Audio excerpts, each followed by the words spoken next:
అంత గొప్ప స్థితిలో నుంచి దేవుడు తనను పరీక్షించాలనుకొని సాతానుకు అధికారం ఇచ్చినప్పుడు అప్పుడు ఆ సాతాను తన శరీరంలోకి వచ్చి తనను చాలా భయంకరమైన పుండ్లను రేకెత్తిస్తుంది అనమాట. అప్పుడు రోగం వచ్చి గడ్డల మంచి ఆ రోగాన్ని తెప్పిస్తుంది ఆ సాతాను. కాబట్టి అంటే గొప్ప సంపన్న స్థితిలో నుంచి గొప్ప స్థితిలో నుంచి ఇప్పుడు తన కుమారులను కుమార్తెలను కోల్పోయారనమాట.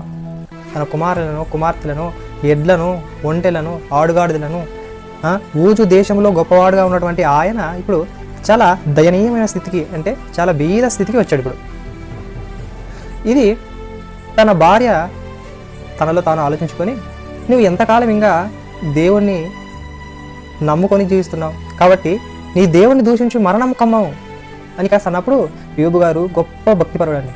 అలాంటి గొప్ప భక్తిపరుడు ఏమన్నాడంటే, యెహోవా వలన మనము మేలు మాత్రమే అనుభవించాలా, యెహోవా వలన మనము మేలు మాత్రమే అనుభవించాలా, కీడును అనుభవింప తగదా అని కాసి 2వ అధ్యాయం 10వ వచనంలో నీవు మూర్ఖురాలు మాట్లాడినట్లు మాట్లాడుచున్నావు.